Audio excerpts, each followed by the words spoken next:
Bran Stark sensed the murmurs of the past long before he understood how to shape them. At first, they were fleeting images, fragments of history carried on the wind, intangible things that disappeared at a blink. But as his powers grew, as the Greenseer's knowledge poured into him beneath the ancient weirwood of Winterfell's Godswood and beyond, Bran discovered he could do more than observe. He could shape. He could alter. He had touched those drifting threads of fate once or twice, by accident or in half-awake dreams. Each time, the tapestry of events quivered like a spider's web. And then he realized something extraordinary. He could move beyond the vantage point of the present. He could lean back into history itself. He could even speak. He had done it in the cave of the Three-Eyed Raven, under the guardianship of the old teacher who was less a man than a living memory. He had brushed the consciousness of young Wylis and turned him into Hodder. Then, half by design and half by necessity, he had shaped events that allowed the Night King to be vanquished. And now, with a surety that came only from slow mastery of a gift so ancient it predated the Undulls, he felt time itself open like a door before him. The realm's tragedies rose from the page of history in stark lines. Robert's Rebellion, a cataclysm that had ended the Targaryen dynasty save for a scattering of heirs. A war that had shaped everything that followed. Ned Stark's quiet life in the north, Cersei Lannister's cunning in King's Landing, the near extinction of House Targaryen. Bran knew well that the rebellious storms had begun long before anyone called their struggle a war. He knew, too, that the impetus for that rebellion had been seeded by the kidnapping, so-called, at least, of Lyanna Stark by Prince Rhaegar Targaryen, followed by the deaths of Brandon Stark and Rickard Stark in the throne room of the Mad King. The raw violence that followed kindled Robert Baratheon's fury. The realm bled red from that day onward. Bran had glimpsed these events through the ancient weirwood's silent witnessing. He had seen the madness in the king's eyes, watched Brandon Stark thrash in a strangling device, and seen Rickard Stark burned alive. An avalanche of horror had spilled across Westeros in the wake of that single monstrous act. And so many more monstrous acts would come. But now, sitting beneath the heart tree in Winterfell's Godswood, Bran felt that old power stirring again. The branches overhead shivered with a wind that did not belong to this time. The leaves, red as the blood of old, rustled as though the faces carved in the trunk whispered to him. In the seat of that living memory, he extended his consciousness, letting the world around him fade. He imagined time as a braided rope of threads, each capable of being tugged. He recalled the warning the Three-Eyed Raven had once given him. The ink is dry, it cannot be changed. And yet, he had changed it or come perilously close once before. He had left a dent in Hodder's life. He had spoken to his father, Eddard Stark, across the years in that Tower of Joy, calling out "Father" and causing the man to turn. If that had been possible, if that ripple had spread through time, then perhaps, no, he was sure he could do it again. He could do more. He had practiced carefully with small moments lost to history. He had tested the past like one might test the ice of a frozen pond, each step further than the last. Now he stood at the threshold of a truly colossal shift. His heart hammered inside his chest, yet the weirwood's face watched him impassively. The hot tears of red sap that often bled from that carved visage were quiet, unmoving. Bran let out a shivering breath, alone in the Godwood, and closed his eyes. If he had learned one thing, it was that interfering was perilous. He might unravel all that was or could be. He might destroy the realm's future in his attempt to guide it. But how many lives would be saved if Robert's rebellion never began? How many innocents would be spared the vengeful madness of the war? Would Father Eddard be changed for the better or for the worse? Would the White Walkers rise stronger or weaker if the realm was never embroiled in the rebellion's aftermath? If Daenerys Targaryen was never forced across the narrow sea, would she come to Westeros under different circumstances? Even as these questions coursed through him, he felt resolved. He was the Three-Eyed Raven now. He was not just a boy from Winterfell. He was a watcher, but he was also something more. He had a duty. If he could stop the bloodletting, perhaps a kinder world might emerge, one better prepared to face the true threat that had come from beyond the wall. He sank deeper into the trance, calling out through the currents of time. He let his mind drift, letting the present fade behind him as he reached for the turning point. He saw the silhouette of the Mad King, heard his shrieks of "Burn them all." He sensed the presence of Brandon Stark, older and brash, riding to King's Landing to demand justice. He felt the older Brandon's fury at Rhaegar for stealing away Lyanna. And he knew those events led inexorably to Rickard Stark's arrival, to the confrontation with Aerys, to the horrifying tortures. There, in that corridor of time, he could see where the match was struck. Bran followed that corridor further back, trying to find the precise moment to push. So many vital threads. He might convince Rhaegar to handle matters differently, or speak words to his father, Eddard, in the crypts of Winterfell to dissuade him from letting Brandon go.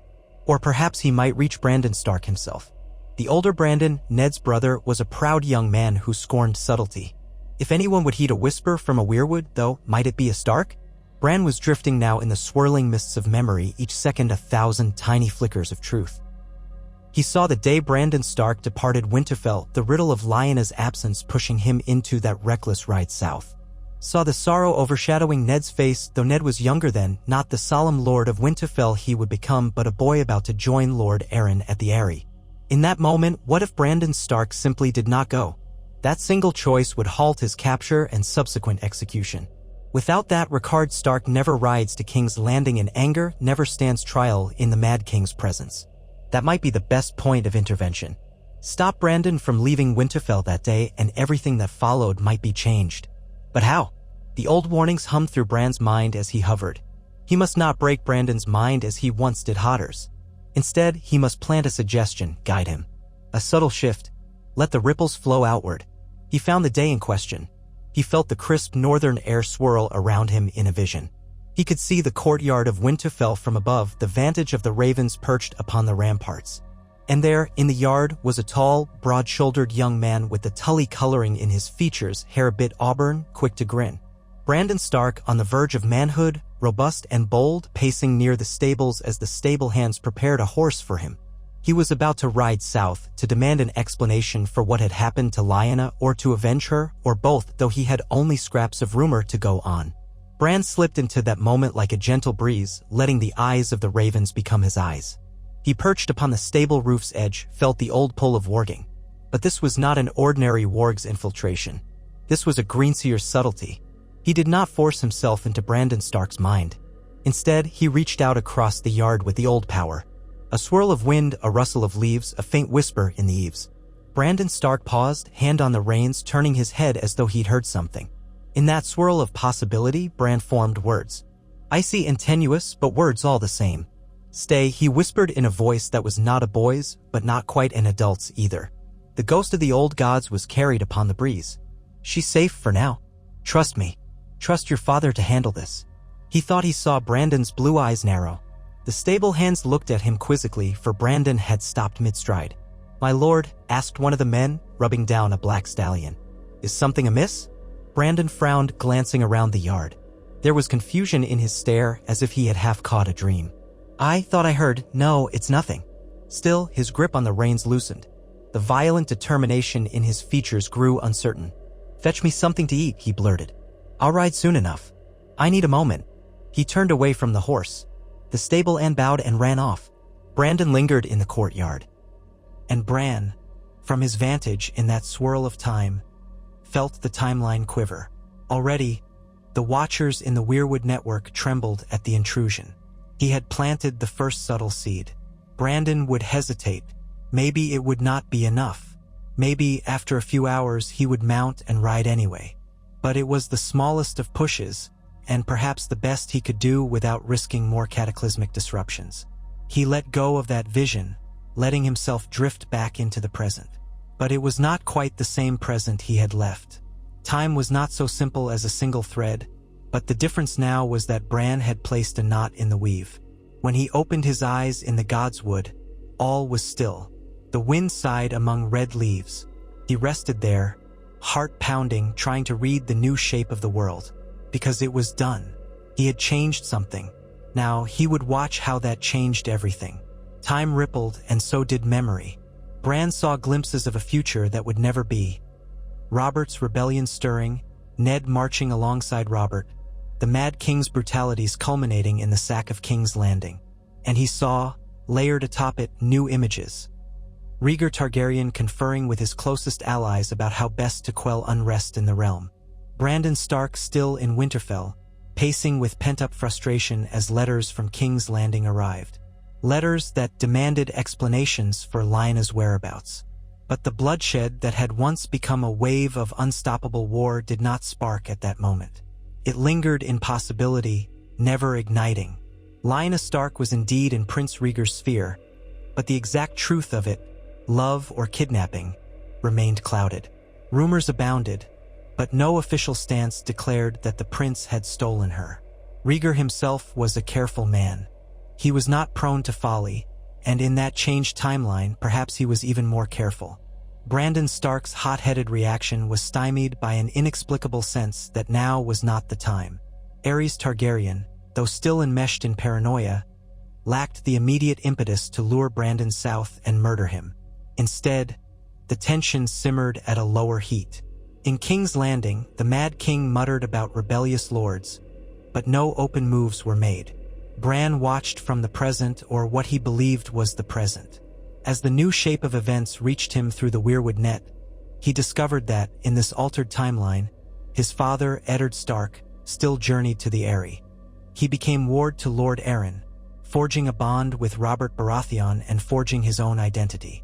But the sense of immediate crisis that would have demanded Ned's return to the north was delayed, or absent altogether. Meanwhile, Brandon Stark stayed in Winterfell, eventually receiving a message from Prince Rhaegar himself. The prince knew that rumors circulated, and if there was to be peace in the realm, Rhaegar needed to ensure House Stark was not inflamed. Bran was aware that this was only the beginning. So many subtle changes would ripple outward. Would Rhaegar reveal the truth of his relationship with Lyanna, or would he conceal it until forced to speak? Aerys' madness still lurked like a coiled serpent ready to strike at any perceived threat.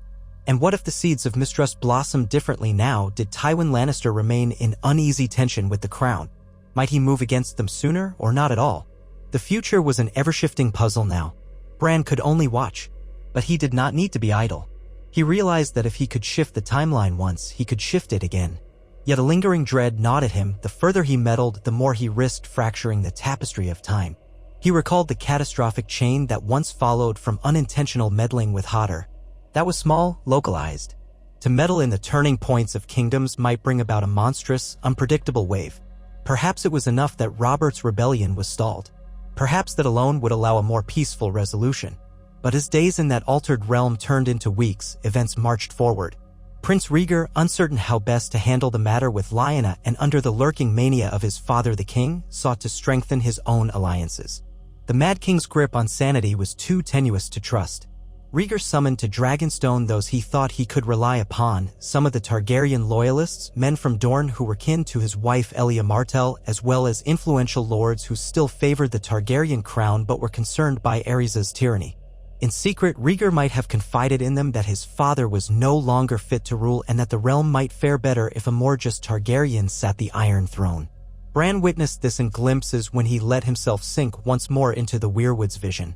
He flew like a raven across stormy seas to land in the courtyard of Dragonstone, an ancient fortress of House Targaryen shaped from black stone, where Rhaegar walked among courtiers, his silver hair shimmering in torchlight. The prince's dark eyes were grave as he quietly spoke to lords who had come in cautious secrecy. He was trying to gather support for a smooth transition of power, for a bloodless coup. Yet the Mad King was not wholly ignorant. From the Red Keep in King's Landing, Aerys raged over unsubtle rumors that his own son gathered men. His fear turned to mania as he suspected a coup. Word reached him of Brandon Stark's reluctance to ride south, and some twisted reasoning took hold in his mind. The Starks must be consorting with Rhaegar to overthrow him. Aerys was certain that the moment House Stark made a move, it would be to crown Rhaegar king. So once again, tension mounted. The difference this time was that there was no direct spark, no public outrage, no monstrous murder of Starks in the throne room to galvanize the realm. Instead, Aerys' hostility festered in private. He mulled how best to lure Brandon or Rhaegar south to stamp out the threat. But he had no convenient pretext, and Rhaegar's watchers at court gleaned enough rumor to warn the prince that his father might lash out unpredictably. Bran, from the vantage of the Godwood in Winterfell, saw all these swirling possibilities. He was neither maester nor warlord, he was the Green Seer, a caretaker of knowledge and the subtle manipulator of fate. He felt the realm bending, but to what end he could not yet see. Meanwhile, in Winterfell, the older Brandon Stark wrestled with a restless spirit. Once a youth full of reckless impulses, he had halted his charge south that fateful day because of that unearthly voice. He could not explain it, and yet it haunted him. He found himself spending hours in the Godwood as though searching for that spectral whisper. He confided in no one, not even his younger siblings when they visited Winterfell, or his friend Roderick Castle or Maester Lewin, who tried to ease Brandon's concerns with rational explanations. Brandon had become suspicious that the old gods themselves had stayed his hand. He had always been devout in his fashion, but now that reverence turned to wonder. Why would they intervene? Did the old gods seek to protect House Stark from some danger unknown? Thus, Brandon neither galloped south nor sat idle. He began to write letters to King's Landing, addressed first to Rhaegar Targaryen himself. He demanded to know the truth of Lyanna's disappearance. If Rhaegar had taken her by force, Brandon would settle matters with steel or law. If not, then let Rhaegar proclaim it. Let her speak for herself. The letter was formal, measured, not the hot-blooded call for vengeance he once might have sent. Brandon repeated the message in letters to Lord Rickard, who was, in this changed timeline, content to remain in Winterfell for the moment, trusting in his son's calm. In truth, Aerys never allowed the letter to reach Rhaegar. The paranoid king's loyal spymaster, Lord Varys, discovered the message first. It was hidden away, but word trickled that Brandon Stark demanded an audience. Varys, ever cautious, suggested to the king that it might be wise to invite Brandon to King's Landing to keep a potential enemy close. Aerys contemplated that, but memories of how easily the realm had once betrayed him in Duskendale made him see enemies everywhere. He wavered. Then, Rhaegar himself heard rumor that Brandon had tried to reach him, so the prince dispatched a messenger in secret to Winterfell.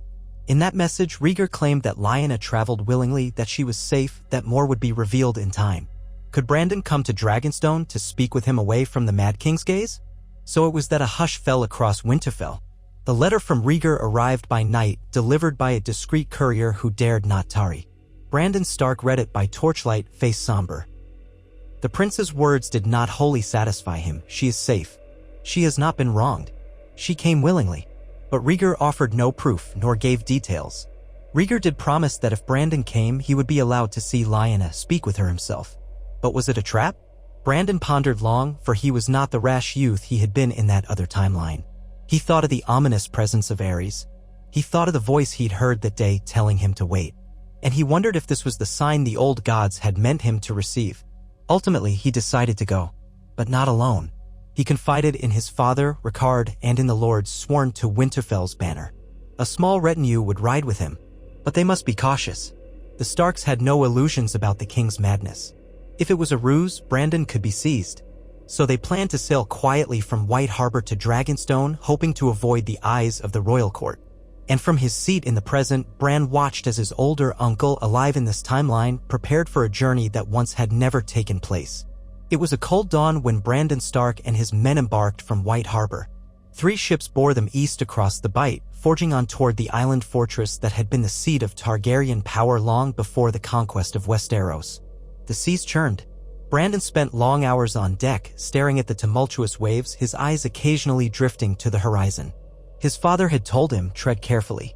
Targaryens are not to be trusted as once they were, not with Aerys on the throne. And Brandon recalled the old rumor that Rhaegar, once beloved by the common folk, could be forging a dangerous path by defying or undermining his father. Which was true? Was Rhaegar the realm's best hope at stability, or was he but another Targaryen who believed in the old Valyrian ways of privilege and prophecy? Sometimes Brandon felt the presence of the old gods with him, as though invisible eyes watched from the sails. When the wind howled, he remembered that day in the Winterfell courtyard. He wondered if that voice would ever speak again. On the second day of the voyage, watchers spotted the black stone towers of Dragonstone rising against an overcast sky. Thunder rumbled in the distance, and a drizzle slicked the decks. Brandon's men muttered about ill omens, but he gathered his courage. He had to see Lyanna, had to confirm that she was unharmed and that Rhaegar was telling the truth. When they arrived at the fortress docks, royal guardsmen in Targaryen colors stood by. The tight-lipped welcome made it clear this was not a casual invitation. The captain of the guard politely informed Brandon that Prince Rhaegar would greet him personally. The walls seemed to close in around them with black stone and gargoyles looming overhead. Brandon felt a gnawing in his gut, recalling stories of House Targaryen's cruelty under the Mad King. Yet he pressed on. And there, in a torchlit entry hall, stood Prince Rhaegar Targaryen, tall, silver-haired, dressed in modest finery. His face was solemn, yet gracious. His violet eyes flicked over Brandon and his retinue. No insolence, no cruelty, only a guarded courtesy. Lord Brandon Stark, Rhaegar said in a gentle voice that nevertheless carried regal authority. I thank you for coming. I trust your journey was uneventful. Brandon bowed stiffly. It was. My father sends his regards and hopes this meeting will clarify matters of great importance to House Stark. Those words were chosen carefully. Let Rhaegar know that House Stark stood united and watchful, not blindly trusting. The prince offered a faint nod. In time, I hope it shall. Please come. My men will see to your comfort. He dismissed Brandon's retinue to be housed in the castle's guest chambers while gesturing for Brandon alone to follow him deeper into the keep. There, in a quiet solar overlooking a stormy sea, Rhaegar poured wine. The prince's demeanor was strangely calm, as though he had grown practiced at carrying immense burdens behind a composed facade. Brandon saw lines of worry etched in the Targaryen's face, the faint slump of his shoulders. For all the regal bearing, Rhaegar did not exude the arrogance Brandon might have expected. The prince handed Brandon a goblet and took one for himself. I know why you've come, said Rhaegar. You want to see your sister. You want to know if I took her by force. Brandon squared his jaw. I do. The realm whispers many rumors, your grace. Some say you abducted her. Others claim she eloped with you. In the north, we have heard little to confirm or deny. If my sister was wronged, there will be a debt to pay. If she was not, why keep secrets? Rhaegar's eyes flicked away. Lyanna asked for secrecy, he said. She feared the wrath of your father, the condemnation of the realm. She feared Robert Baratheon above all, for she had reason to suspect his love would turn to fury if he suspected betrayal. Brandon's brows knitted. Robert was betrothed to Lyanna. He claims to have loved her more than his own life. If she reciprocated, this never would have happened. Rhaegar nodded, and the faintest smile ghosted his lips. Your sister has a wild spirit, my lord. She felt caged by the betrothal. I have no wish to speak ill of Robert, but you must know, for Lyanna's sake, that she doubted whether he would be faithful or gentle in marriage.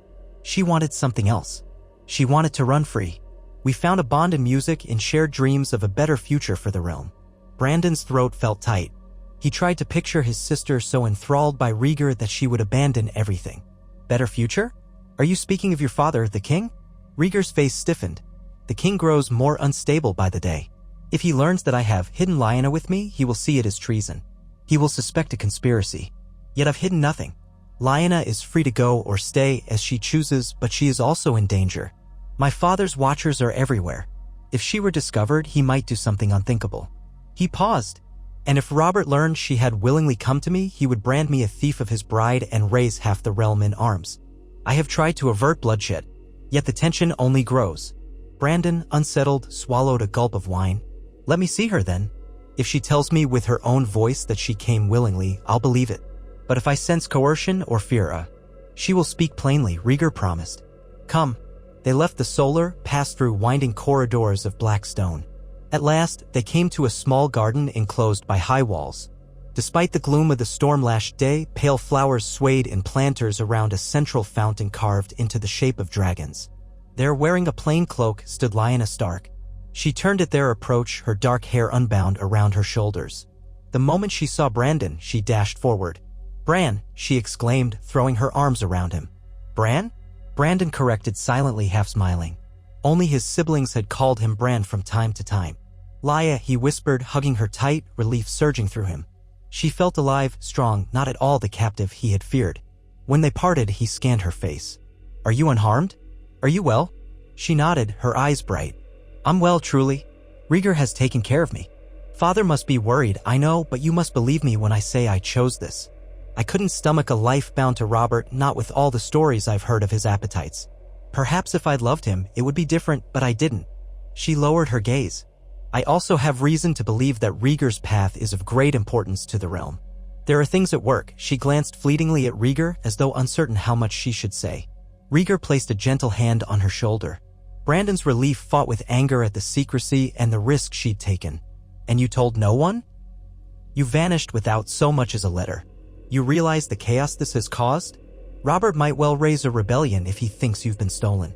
Father is near frantic. And the king, gods, Lyanna, the king is half mad.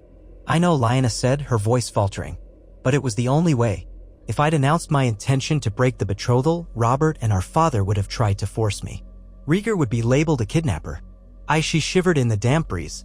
You see the predicament. but Rhaegar believes we can find a peaceful resolution. If we reveal the truth carefully, if the realm understands we acted out of love, and if Robert can be placated or convinced it's better to avoid war, then maybe, just maybe, we can avoid destruction. Brandon's heart twisted. He was no skilled courtier. He was a straightforward man of the North, used to resolving problems directly. But he also recognized the truth in Lyanna's words. Robert's fury would be boundless if he thought he was betrayed. At the same time, King Aerys' madness was equally dangerous. Perhaps a war on two fronts, one from the crown's perspective, one from the rebellious Storm Lord, could tear Westeros asunder. Your approach is risky, he said, and I fear we stand on a sword's edge. Aerys, from what we hear, is suspicious of you both. He might punish you, Rhaegar, or your supporters in the blink of an eye. He might do something monstrous if he thinks the realm is turning against him. And Robert. I once thought him a friend to our family, but I don't know what his reaction will be to this. Rhaegar inclined his head. That is why we must tread carefully. The realm is at a tipping point. If I do nothing, it seems inevitable that Father's madness will ignite a war. If Father acts first, or if Robert hears a rumor that incites him to arms, either way we plunge into bloodshed. So we must find a path that circumvents both men's worst impulses. You, Lord Brandon, can help me. If the Starks stand behind me, and if we can gather enough lords who desire peace and stability, we might orchestrate a transition of power, a great council, perhaps, that would see Aerys removed for the good of the realm. He need not be killed, only contained. His voice turned bitter at that word. Yes, contained. I do not wish to kinslay. It was a bold proposition. Brandon felt his breath catch. To dethrone the king, that was treason. And yet, how many in the realm had muttered behind closed doors that Aerys' cruelty had become unbearable? The murder of the Darklands in Duskendale, the burnings, the constant suspicion. Could the realm stand by while the king lost himself further? If such a coup could happen swiftly, bloodlessly. But would Robert stand by and allow Rhaegar, who had taken his betrothed, to ascend the throne unchallenged? Have you approached Lord Tywin? Brandon asked, naming the former hand of the king, once close to Aerys, though they'd fallen out. Or House Martell, given your marriage to Princess Elia? Rhaegar nodded slowly. My wife's kin and Dorne are sympathetic but cautious. Lord Tywin remains as he has always been, silent, watchful, waiting for advantage. If we can prove we have enough support, he may join us. And the North, your father's support, would be a monumental step. There are also the Riverlands, your mother's seat. If House Tully stands with us, that may draw the veil as well. Brandon exhaled, remembering the precarious political alliances. Robert is in the Vale with my brother Ned. They are wards of Jon Arryn. If Robert learns that we plan to seat you on the throne and that Lyanna is with you by choice, he may see that as betrayal of the highest order. Perhaps, Rhaegar said quietly. But we must believe we can show him the truth. There are ways to placate him. He has no shortage of women who would gladly become Lady Baratheon. Or we might offer him a place on the small council, a position of honor, something that soothes his pride. I do not wish the Stormlands to rebel. That would tear the kingdom apart. I am not blind to the challenge, but the alternative is war anyway. The question is, do we steer events or let them overrun us? Brandon turned to Lyanna, who watched him with pleading eyes. I believe in Rhaegar, she said. He's not his father. He's wise, gentle, with a true love for the people. If he takes the throne, it will be better for Westeros. I know how it sounds, but we can't let the realm burn. You heard the rumors, Bran, about your other self. She paused, lips parted as though remembering a half-forgotten dream. No, never mind that, she said, shaking her head. But I've had strange dreams, that's all. Nightmares of father and you tortured in the throne room. I don't want that to be real. If we do this carefully, it doesn't have to happen. Brandon went cold at her words. She had dreamt some shadow of the timeline that Bran Stark from a far future had glimpsed. Perhaps that was the old gods at work or some deeper magic. Regardless, Brandon found his resolve. Fine, he said. I'll speak to Father, to the Lords of the North, see if they'll support the idea of a great council to depose the Mad King. But I won't promise success. We're a stubborn people. We may need more proof of your intentions. Will you show yourself openly soon so the realm knows you aren't a ghost or rumor? Rhaegar contemplated the idea. I must weigh the risk. But yes, I will think on it. The time for secrecy is ending.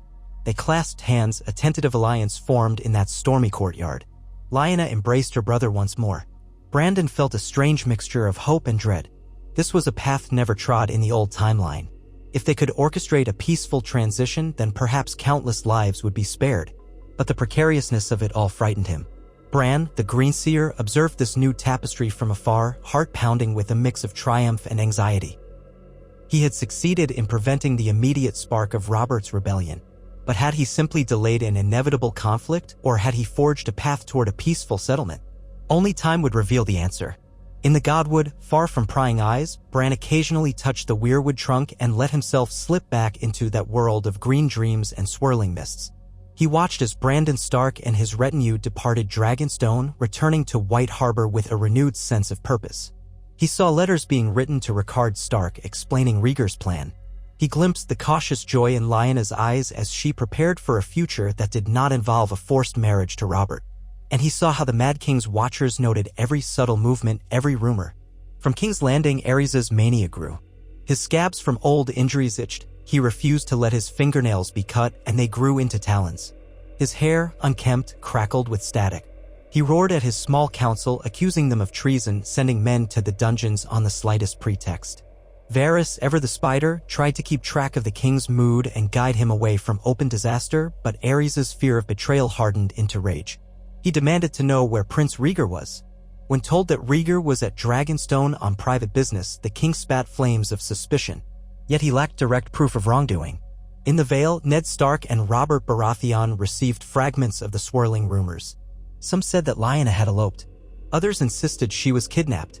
Robert raged, calling Rhaegar a black-hearted dragon spawn. Ned, more thoughtful, wondered what the truth was. He recalled that Brandon had never returned south in a fury. Instead, there had been a strange hush. Could it be that the matter had been resolved? Or was something more ominous brewing? Robert wanted to ride out and demand answers, to call the banners. But Lord Arryn counseled restraint, pointing out that if House Stark was not crying for blood, perhaps things were not as Robert imagined. Robert took no comfort in that. He had loved Lyanna in his own way, fiercely, possessively, and the idea that she might have chosen another man stoked a wounded pride. Yet time passed without open conflict. The lords of the realm, always watchful, noted the tension, but no banners were called. Instead, discreet messages began circulating, Rhaegar calling for a great council to address the king's failing mind. Some were outraged by the very notion, for it was not the place of a prince to depose his father. Others were intrigued, seeing a chance to break free of Aerys's tyranny. House Martell, quietly supportive of their kin by marriage, signaled that Dorne would not oppose a council if it were lawfully convened. House Hightower and the Citadel indicated subtle approval. Lord Tywin Lannister remained silent, though watchers suspected he might side with Rhaegar if he believed the prince would succeed. The realm seemed to teeter on a razor's edge, one push from a savage war, one push from a bloodless coup. Bran found himself holding his breath each time he peered through the weirwood. In the old timeline, so many had died. Now the future was uncertain. He realized with a shiver that if Rhaegar succeeded in deposing the Mad King peacefully, perhaps the Targaryens would remain on the throne. That meant Daenerys Targaryen would be born not in exile but under the shadow of the Red Keep or Dragonstone. Would that shape her destiny differently? Would the threat of the White Walkers be recognized sooner? So many possibilities. Yet the greatest immediate threat remained Aerys. The Mad King's mind was fracturing further. Under the guise of preparing for a tournament or some grand festivity, Aerys ordered vast stores of wildfire to be hidden beneath King's Landing. He had dreamed of it once in that other timeline, commanding his pyromancers to stash casks of the volatile substance in the city's bowels. Should his enemies come for him, he could burn them all. Bran recalled how that ended in the future he knew, Jaime Lannister forced to slay the king to prevent catastrophe. Now, though, events might come to a head differently. And indeed, rumors began circulating that Aerys intended to call a great feast or a grand demonstration to reaffirm loyalty to the crown. He wanted the lords to gather in King's Landing. Some suspected it was a trap. Others felt they could not refuse the king's summons without appearing traitorous. The small council tried to dissuade the king from such an event, but to no avail. The king raved about showing the realm a spectacle of true Targaryen might. Possibly this was only bluster. Possibly it was a prelude to an atrocity. Brandon Stark, who had returned to Winterfell, debated with his father, should they attend if summoned? Rickard Stark, mindful that they had not openly declared any act of treason, believed they should at least appear cooperative. For if they refused, it might spur the king to forcibly drag them south, or it might push him to call them traitors. Meanwhile, Rhaegar sent urgent word that the Great Council must convene soon. Time was running short. The Mad King's mania was accelerating, and if they waited too long, war or mass murder might become unavoidable. Thus, the Northmen prepared a contingent to travel south, but they did so with extreme caution. Brandon was among them, determined to see this through. He had no illusions about the king's hatred or capacity for cruelty. But he also knew that Rhaegar was gathering allies who would rally in or near King's Landing to ensure that Aerys could not slaughter them all. The plan was hush-hush, incomplete. Possibly, once enough lords arrived, they would force a council session or present a demand for the king to abdicate. Possibly, they would confine Aerys in the Red Keep, preventing him from unleashing wildfire. Bran, in the Godwood, sensed an impending crisis. Each time he delved into a vision, he caught glimpses of the king's twisted grin, casks of wildfire being rolled through dark tunnels beneath the city. He felt the wildfire's dormant heat, the unholy green flames waiting to devour everything. He had prevented Robert's rebellion, but perhaps he had unleashed an even more catastrophic possibility. Did he dare intervene again? Did he dare speak to Brandon Stark once more, or to Rhaegar, or even to Jaime Lannister in the King's Guard, as he had inadvertently done with Ned Stark at the Tower of Joy? But the more he meddled, the more precarious the weave of time. Once, the three-eyed raven had said you cannot remain within the past, or you risk losing yourself. If Bran tried to micromanage every twist, he might break the very reality he sought to save. Still, he could not let King's Landing burn. That would be as devastating as any war. He resolved, finally, that he must nudge events just enough to expose the wildfire plot. That might give Rhaegar and his allies the impetus to act swiftly. And so, beneath the ancient branches of Winterfell's heart tree, Bran closed his eyes once more and drifted into the Green Dream. He followed the line of possible futures to the Red Keep, searching for a man who might act. Jaime Lannister, young, skilled, sworn to protect the king, but in that other timeline, forced to commit regicide to save 500,000 souls. Could Bran plant a seed in Jaime's mind, urging him to be vigilant for wildfire caches? He found Jaime in his Kingsguard armor, walking the dim corridors by night, restless. The king had been screaming at him earlier, calling him Tywin's whelp. Jaime was alone, his white cloak trailing across the stone floor. Bran hovered in the darkness, invisible. He sensed the tension in Jaime's posture, disgust, frustration. Then he let the old power coalesce, a whisper in Jaime's ear. "The king's wildfire," Bran murmured, letting the words slip by. To Jaime's thoughts, "Beware. It lurks beneath the city. He will burn them all. You must act before it's too late." Jaime stopped, turning around as though he expected to see someone behind him. "Who's there?" he hissed.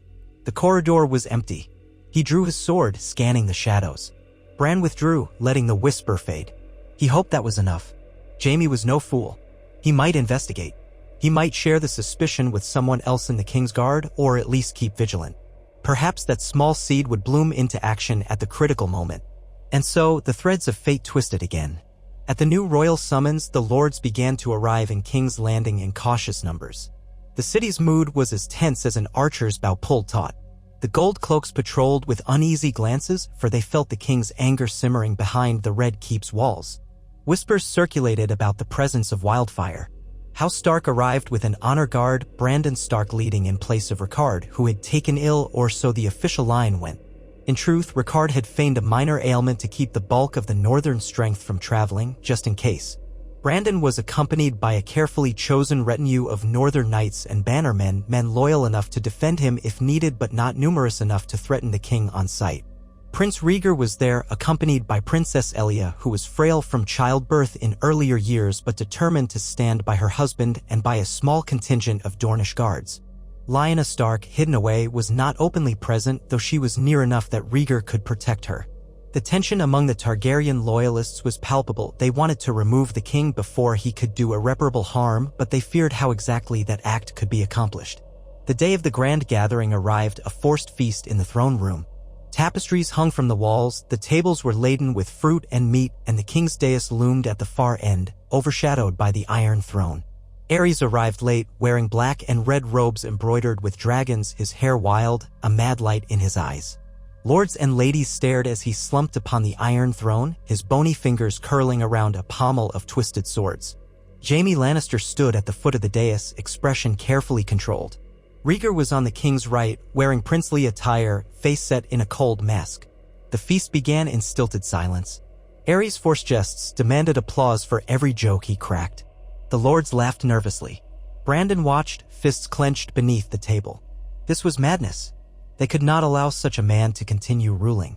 He glanced at Rhaegar, hoping the prince had a plan to stage the Great Council soon.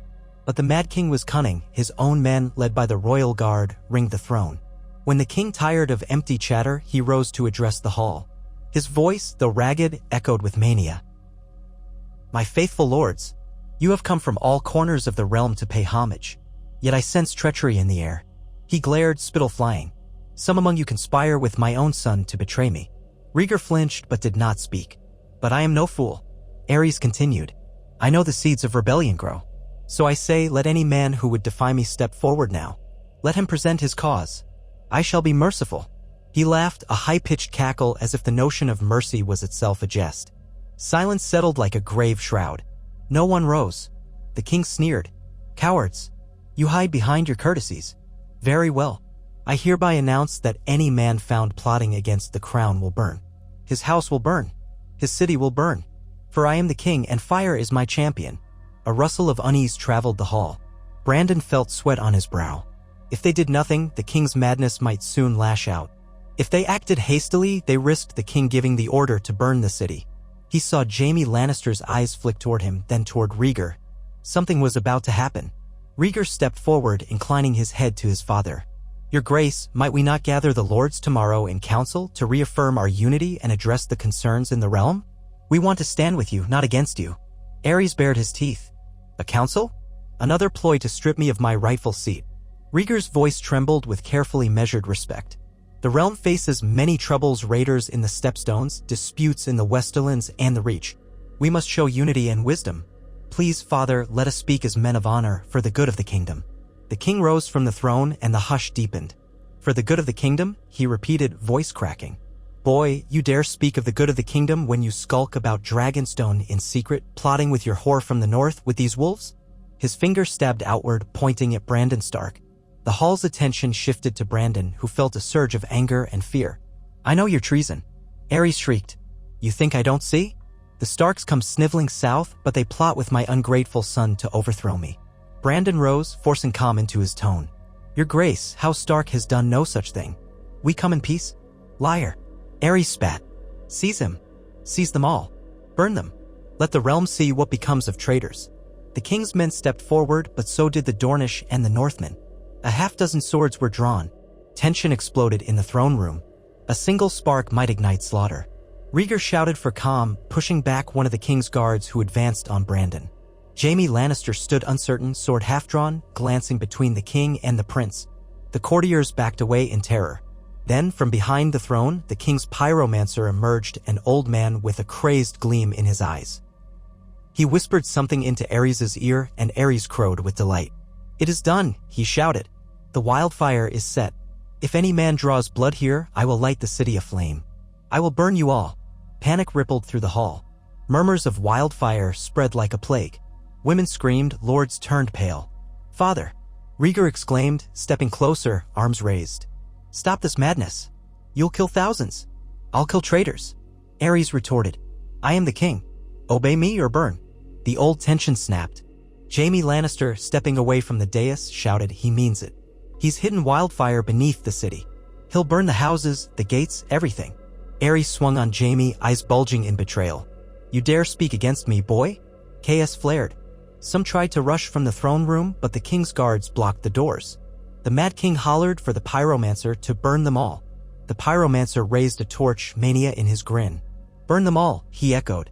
Bran, still in Winterfell's godwood yet perceiving this moment through the Weirwood network, felt an icy terror. Had he only made things worse? But in that instant, Rhaegar acted. With a speed that belied his usual calm demeanor, he drew his sword, an elegant blade that shimmered in the torchlight, and struck the pyromancer's arm before the torch could drop to the brazier that would send the signal. The pyromancer screamed, dropping the torch on the marble floor. Aerys howled in fury. "Traitorous son!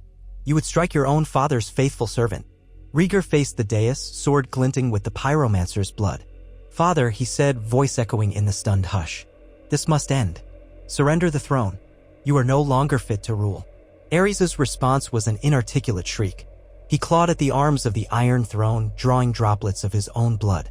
"Kill him," he shrilled at the king's guard. "Kill my son." The king's guard hesitated, Barrist and Selmy, Lewin Martell, and others. They exchanged uncertain glances.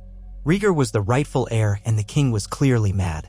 Jaime Lannister, sword in hand, moved to stand beside Rhaegar. "I am sworn to protect the king," he declared, voice trembling, "but I'll not let him burn the city." That at last shattered the illusions. Half the king's guard stepped forward in defense of the king while the others joined Rhaegar. Swords clashed. The throne room erupted in a dizzying chaos. Lords ducked behind pillars, some seized their own weapons. Brandon Stark found himself pressed into the fray as men loyal to the king tried to seize him. But his northern guards and Rhaegar's loyalists fought them off. Amid this melee, Aerys attempted to flee behind the throne, perhaps to reach some hidden switch or route to signal the wildfire plot. But Rhaegar, fighting through a swirl of steel, cornered him. The king looked pitiful then, his face streaked with tears of rage. "You ungrateful boy," he whimpered. "I should have drowned you at birth. Burn them all." Rhaegar pressed his bloodied sword against the king's chest. He did not want to kill his own father. "Don't make me," he pleaded. "Surrender. Stand down." "Never," the mad king hissed. Then he lunged. Perhaps he thought to wrest Rhaegar's sword or gouge his eyes with his filthy nails. But Rhaegar reacted with a reflex honed from years of training. He drove the sword forward. It slid through silk and flesh. Aerys choked on his own breath. The hall seemed to freeze in that heartbeat. Rhaegar's violet eyes shone with sorrow as he withdrew the blade. Aerys Targaryen, the second of his name, toppled to the marble floor, blood pooling beneath him. Shouts died away. The king's loyal guards, seeing their monarch dead, hesitated. Many dropped their swords. The rest of the hall stared in awe, for the moment was both horrifying and strangely cathartic. The mad king who had threatened to burn them all had fallen. Brandon Stark stood, chest heaving, amid the aftermath. Corpses lay scattered, some of the king's staunchest men, a few of Rhaegar's loyalists among them. The air reeked of blood and terror. Rhaegar knelt by his father's body, expression twisted with grief. Jaime Lannister lowered his blade, his white cloak spattered in red, eyes stunned at what had transpired. Lords and ladies began to emerge from hiding, uncertain, trembling. At last, Prince Rhaegar rose, tears streaking his cheeks. He faced the throng, sword in hand, red dripping from its tip. "I never wanted this," he said hoarsely, voice echoing through the silent chamber. "But the city is safe. My father would have burned us all." He lowered his sword. "I claim the throne now, not through conquest, but to spare the realm further madness. Those who wish to see peace restored stand with me." One by one, lords went to their knees. The king's guard followed, though Barristan Selmy and Lewin Martell did so with heavy hearts, mourning the necessity of regicide. Brandon Stark knelt in respect. He had pledged to see a great council convene, but events had overtaken that plan in a swirl of blood. This was not quite the peaceful transition they had hoped for, but it was far less destructive than open rebellion would have been. And the wildfire had not consumed the city. Thus, Rhaegar Targaryen was proclaimed king in the very throne room that still stank of his father's madness. Brandon, rising from his kneel, caught the new king's eye. There was relief there, sadness, and perhaps a quiet determination. Robert Baratheon might still rage at the outcome. But for now, the realm had been spared a conflagration. In the days that followed, the wildfire caches were uncovered beneath the city thanks to Jaime's vigilance and the confessions of the captured pyromancers. Cask by cask, the deadly substance was removed from the catacombs and destroyed. No longer would the capital live under the dire threat. Rhaegar Targaryen, newly crowned, worked tirelessly to stabilize the realm. He had his father given a royal funeral, some said that was more respect than Aerys deserved, but Rhaegar believed in showing dignity even in death. He summoned a council of lords to confirm his coronation, striving to legitimize it in the eyes of the great houses. House Martell, now doubly bound to the throne through Princess Elia, pledged strong support. House Stark, represented by Brandon and eventually Lord Rickard, gave cautious approval, provided Rhaegar recognized the North's autonomy in their internal affairs and promised to keep the king's madness from ever returning. Rhaegar agreed, forging a new royal charter that limited some powers of the Iron Throne while granting more rights to lords and council. When Robert Baratheon heard of Aerys' death at Rhaegar's hand and of Lyanna's presence with the new king, he was furious. But without a direct cause to raise his banners, no murdered Starks, no unstoppable kidnapping, his anger had nowhere to coalesce. The Vale remained ambivalent, with Jon Arryn counseling peace. Ned Stark, who had grown close to Robert, tried to calm him, though Robert hurled many a goblet of ale in anger, cursing that damned dragon prince. Yet he did not ride forth to open war. The realm had moved on without him. Lyanna, for her part, remained near Rhaegar. After some months, a quiet annulment was arranged between Rhaegar and Elia Martell with Elia's own consent. Her health was delicate, and though she admired Rhaegar, she recognized that his heart lay with Lyanna. In an act that shocked many, Rhaegar took Lyanna to wife. Though some in Dorne considered it an insult, Elia was gifted with extensive lands and titles for her children. The alliance between Targaryen and Martell endured, though somewhat strained. Thus, the realm found itself under the reign of King Rhaegar Targaryen, a thoughtful, melancholy ruler who was determined to bring peace and justice. The horrors of Robert's rebellion never unfolded, the sack of King's Landing never took place. Houses Lannister, Tyrell, and Tully bent the knee, acknowledging Rhaegar as the rightful king. The realm was not without tensions. Robert still growled in Storm's End, resentful of his lost love, and pockets of lords who had benefited under Aerys's tyranny eyed Rhaegar with suspicion. But there was no vast rebellion, no flood of blood. Thousands of lives were saved, including Brandon Stark's. And far in the north, Bran Stark, the Green Seer, withdrew from the weirwood visions, tears in his eyes. He felt the difference in the very air. The timeline had bent to his small whisper. Robert's rebellion had never begun, the war that had once shaped Westeros had been averted. Or changed, at least, into a brief, contained struggle in the throne room that ended with the Mad King's death. That was not to say all was perfect.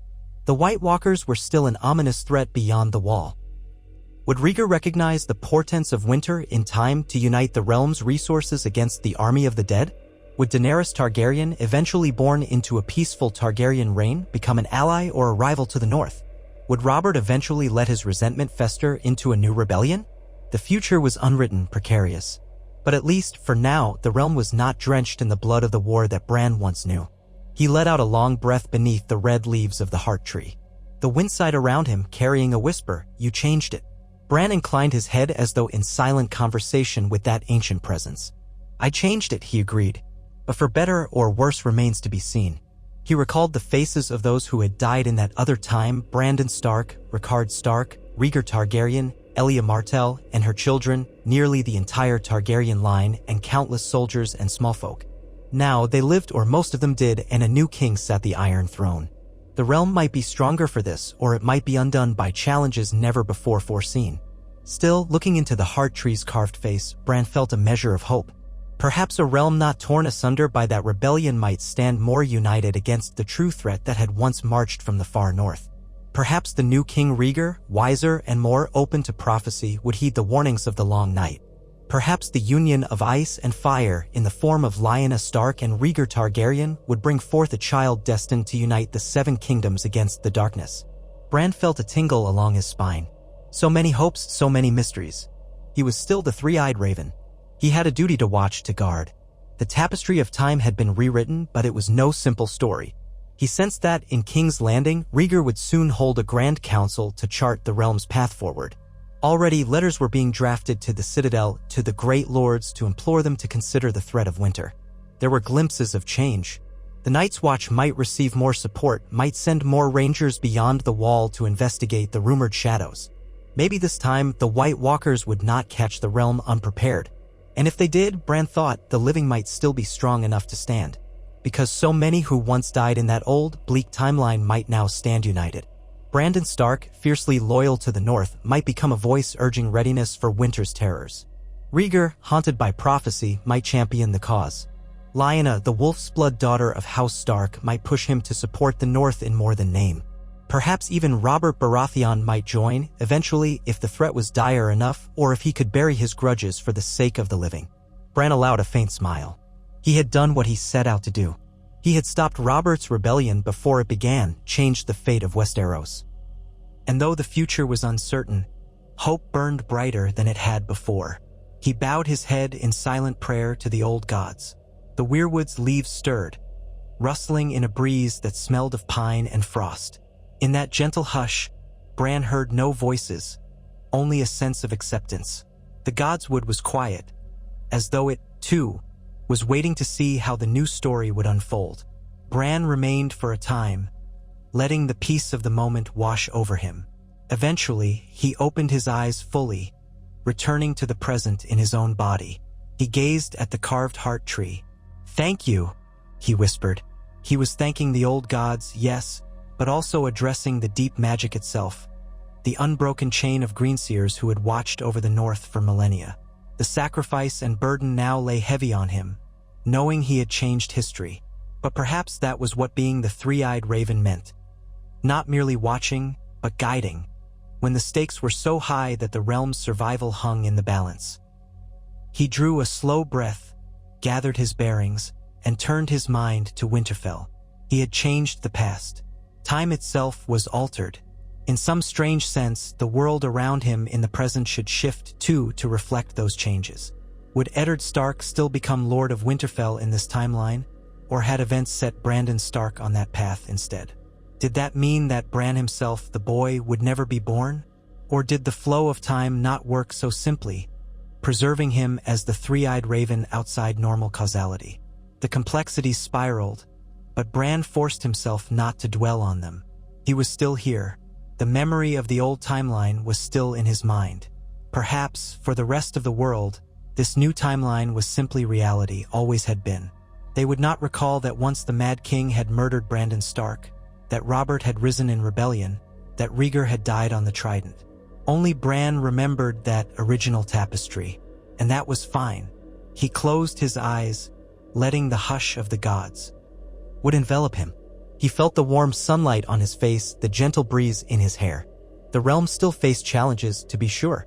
The White Walkers might still come, an ancient terror beyond mortal politics. But at least men and women now lived who had once died, and there was a chance the realm could stand together with a strong Targaryen king on the throne rather than a scattered patchwork of broken alliances. Bran drew in a breath that smelled of pine and damp earth. A smile touched his lips. He had done it.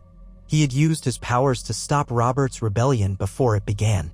And though the future would always hold dangers and battles, he believed that, at last, Westeros might have a fighting chance against winter, against the tides of fate, against all the perils that lingered just beyond the horizon.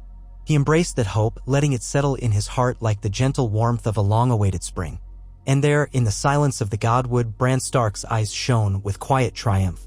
Bran remained in the Godwood long after the vision ended, the whisper of leaves and the ripple of the nearby pond filling the quiet.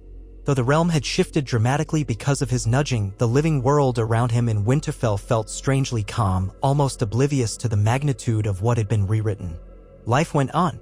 Servants bustled about the keep, ravens fluttered in the rookery, and his siblings, those who existed in the slightly altered timeline, remained themselves, seemingly unaffected by the seismic changes that had rippled from King's Landing to Dorne. Yet Bran perceived subtle differences, little threads of memory that felt disjointed when he thought too hard about them. The tapestry of the past was newly woven, but his own recollections of the original course of events lingered in the back of his mind like a half-remembered nightmare. He wondered if he should attempt to speak to his father, Eddard, or to Lady Catelyn, or to Maester Luwin to see whether they retained any faint awareness that the world had changed. But he knew from earlier experience that none would recall the old timeline. Only he, as the three-eyed raven, walked with such knowledge. He focused inward, slipping in and out of the weirwood's hum to gather glimpses of what was happening in the south. The next weeks proved momentous. King Rhaegar Targaryen took swift steps to restore order in King's Landing, though many lords still whispered that a council should have been convened to make the transition more legitimate. Rhaegar, sorrowful and weighed by guilt, recognized that the way he had ascended, killing his own father, was neither chivalrous nor easy for the realm to accept. He did everything he could to prove his intentions honorable. Prisoners taken from Aerys's final madness were released if they had done no real wrong. Houses that had suffered under the Mad King's cruelty received personal letters of apology and promise of redress.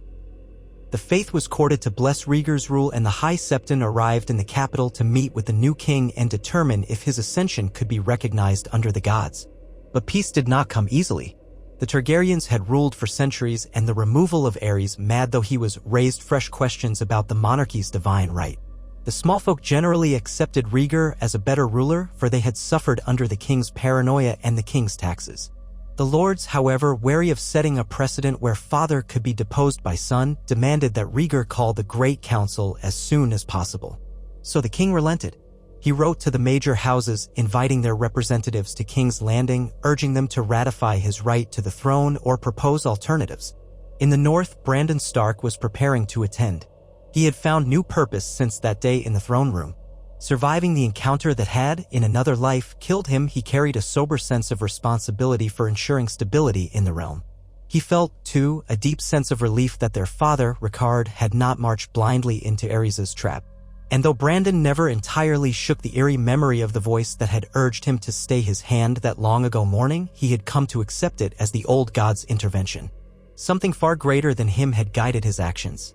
Rickard Stark, the Lord of Winterfell, was by now in robust health again. His so-called illness had been a ruse to keep him from the possible carnage in King's Landing. Nevertheless, he chose to remain in the north to manage the region while the harvest was gathered. Winter was not yet here, but the nights were turning colder. The northern lords muttered that the warm years were fading. So it fell to Brandon to represent the north at the coming council. He bade his father farewell in the courtyard, stamping down the old apprehension he always felt before traveling south. He departed Winterfell with a modest retinue, some of the same men who had accompanied him to Dragonstone, Roderick Castle among them, as well as a handful of other loyal knights. Along the King's Road, the nights were longer than he remembered, the sky an endless cloak of black spattered with stars. He kept watchful for brigands, for trouble was never far. But the roads proved quieter now that the threat of wide-scale rebellion had abated. No calls to arms thundered through the countryside, no lord gathered forces for open defiance. Yet the hush felt uneasy, as if all Westeros still held its breath, waiting to see if King Rhaegar would earn their trust or if the realm was simply poised for an even bigger storm. He passed Moat Cailin in the green gloom of an overcast dawn, glimpsed the old ruins' moss-covered walls, and felt a whisper of pride in how the north endured. On the plains beyond, he encountered merchants who spoke of King Rhaegar's rumored reforms. Promises to reduce the taxes on trade, new oversight of the gold cloaks to prevent corruption. Some of them were hopeful. Others doubted any Targaryen could truly care for small folk. But at least no one spoke of massing armies or pending wars. Far from Winterfell, still deeper in the south, Ned Stark pondered these same uncertainties from the Eyrie. He had grown close to Robert Baratheon, yet their bond had been strained. Robert had spent days in a black mood when he learned that Lyanna was with Rhaegar, willingly, apparently, and that the realm was rallying behind the Targaryen prince rather than dethroning him. Ned watched Robert brood and drink, muttering curses at that dragon. Lord Jon Arryn, once a father figure to them both, tried to counsel Robert to let go of his anger. "The realm cannot bear more bloodshed," he said, "and if your betrothed chose another man, best to find a new bride and move on." But Robert could not easily do so. Ned took it upon himself to send letters to Brandon, now the heir to Winterfell, and found that his older brother responded with surprising patience. Brandon wrote that Lyanna was content and in no danger, that the king's new reign might yet heal old wounds if only Robert could set aside his grievance. But Robert's resentment was not small. He had grown up believing in the old idea of a gallant lord winning his lady's love. In his mind, Rhaegar had stolen her, no matter what the official story might be. And so the tension smoldered. Ned tried to keep Robert from hasty action. With a heavy heart, Ned decided he should attend the upcoming Great Council in King's Landing to speak for House Stark's interests alongside Brandon and to see if he could sway Robert into at least hearing Rhaegar's proposals. If the new king was wise enough to offer Robert some concession, a place on the small council, or a new betrothal of high rank, perhaps the Stormlord's pride could be soothed. Bran, watching all this from the vantage of the Godwood, felt the world's threads twisting into a new shape. He saw glimpses of Daenerys Targaryen, a tiny girl in the cradle in the Red Keep. For she had still been born before Aerys' death, though not in the chaos of an exile. She was a babe with silver-white hair and large, inquisitive eyes. The court whispered that Prince Viserys, her older brother, was sullen and jealous, for he had expected to be the heir if Rhaegar died, but now Rhaegar lived and was king with a wife that was not Elia Martell. Viserys seemed uncertain of his place in the realm's future. Bran saw Elia Martell in a private solar, speaking with Oberyn Martell, who had arrived from Dorne in something of a temper. Oberyn demanded to know why Elia had agreed to that quiet annulment, effectively allowing Rhaegar to set her aside. She had told him that her health was fragile, that the match had been overshadowed by the king's father's madness, that it was for the good of the realm. Oberyn was not satisfied. Yet Elia's children knew. Princess Rhaenys and Prince Aegon remained recognized as legitimate Targaryens with inheritance rights behind any new heirs Rhaegar might produce. Peace between House Martell and the Iron Throne depended upon that courtesy. At times, Bran worried he was only prolonging the realm's agony, creating new tensions to replace old ones. Still, every vision of the present confirmed that wide-scale war had been forestalled and the city was not a smoldering ruin. Aerys' wildfire had been removed from the tunnels. Countless men and women who once died or suffered had, so far, been spared. That alone gave him solace. He let go of the visions and drifted back into his own body, blinking up at the heart tree. The red leaves swayed in a soft wind. Even now, the dreaded winter was creeping closer. He felt it in the chill that settled across his shoulders. He thought about the White Walkers, about the threat that in the original timeline had come for them all. If the realm were stable, if King Rhaegar recognized the need to fortify the wall, they might unite before the dead rose in earnest. But that would require the king and his lords to believe. Many men doubted old stories of Whites and the Night's King as only bedtime tales. If they refused to take the threat seriously, all of Bran's manipulations might lead to the same cataclysm, only delayed. Yet a part of him dared to hope. He remembered that in the previous timeline, Rhaegar had studied prophecy, believed in the prince that was promised. He might well be open to hearing about the danger beyond the wall, especially if the right people convinced him. That might be the next step, ensuring that someone carried news of the White Walkers to King Rhaegar's ears before it was too late. Perhaps that was best accomplished by the Night's Watch themselves. Or by Benjen Stark if he still ended up joining the Watch. In the meantime, the Great Council was about to convene in King's Landing. Bran drew in a steadying breath and reached into the weirwood again, wanting to watch as the lords of Westeros converged. He felt the swirl of new alliances, the uncertain hush that preceded great decisions. The realm was about to define its future in a single gathering, and that future would either be hammered into unity or fray into 1,000 pieces. He slipped into one of the ravens perched outside the Red Keep, letting its bright black eyes show him the city. The wings felt strong, the air smelled of sea brine and smoke from countless chimneys. He soared over cobbled streets where the smallfolk bustled, carts clattering, hawkers shouting wares, children chasing each other in footpaths. He glimpsed the tall spires of the Great September, the redstone of the castle walls, and the winding Blackwater rush. If the realm had ignited in rebellion as it once had, many of these streets would be black with ashes, the populace starved or slaughtered. But they lived, and that was everything. He landed the Raven on a merlin near one of the Red Keep's gates. He watched as household after household arrived. The banners of Highgarden fluttered, bright green with a golden rose. Lord Mace Tyrell arrived with a large retinue, wanting to make a grand impression. Next came the Golden Lion of Lannister. Tywin Lannister's crest was recognized at once, though the old lion's presence himself was uncertain. In the last timeline, Tywin had come late to the war, sacked King's Landing in a show of opportunism. This time, he arrived for a council with no sack to be had. Bran saw the glitter of Lannister armor, the proud tilt of their standard-bearer's head. Then came the Trout of House Tully on a vibrant red and blue field. Lord Hoster Tully, accompanied by his brother Brynden the Blackfish, seemed cautious. They had no direct reason to hate Rhaegar, but they had not forgotten how Aerys once threatened to overshadow all. Next came a smaller retinue from the Vale of Arryn, though Jon Arryn himself stayed behind to manage Vale affairs. His brother or cousin might represent him. Somewhere in those ranks was Ned Stark, come at last from the Eyrie. But the Raven's eyes lingered most on the arrival of Robert Baratheon's standard, the crowned stag in black on a field of gold. Robert rode at the head of his bannermen wearing a sullen scowl. Storm's End had not marched in war, but Robert had not forgiven Rhaegar for taking Lyanna. Bran could sense the anger in Robert's posture, the tension in the men behind him. Though they had not marched under banners of war, they were well-armed, an uneasy party in a city still full of Targaryen loyalists. Inside the Red Keep, King Rhaegar received the lords with solemn courtesy. The Great Hall was rearranged for a council, tables forming a circle near the dais. The Iron Throne loomed, but Rhaegar did not sit on it as the lords arrived. He wanted to show humility, a sense that they were convening to decide the realm's future together. The sun streamed in through tall windows, illuminating motes of dust in the air. Targaryen colors draped the walls, but quietly so, without the ostentation Aerys might have demanded. The king himself wore black and red, but simply cut, as if to say, I come as your monarch, but also your servant. Brandon Stark arrived alongside the northern retinue, took in the hall's arrangement, and felt a curious relief that the king was not enthroned above them. He took a seat, greeted some of the men he recognized, Harlan Reed from Greywater Watch, and a scattering of other northern lords who had ventured south. Then he saw Ned. His younger brother approached, gave him a respectful nod, then embraced him. The two had not stood in the same room for many moons. Brandon noticed that Ned had changed in subtle ways, a deeper solemnity in his expression, lines of worry near his eyes. He was no longer the shy boy who once followed Brandon around Winterfell. He had grown into a reserved, contemplative man. They spoke in quiet voices about father's health, about the North's preparations for winter. Brandon asked how Robert fared. Ned's lips tightened. He's here, Ned said, but he's in a foul temper. Before they could speak further, the sound of a horn signaled that all lords were gathered. At the dais, King Rhaegar rose.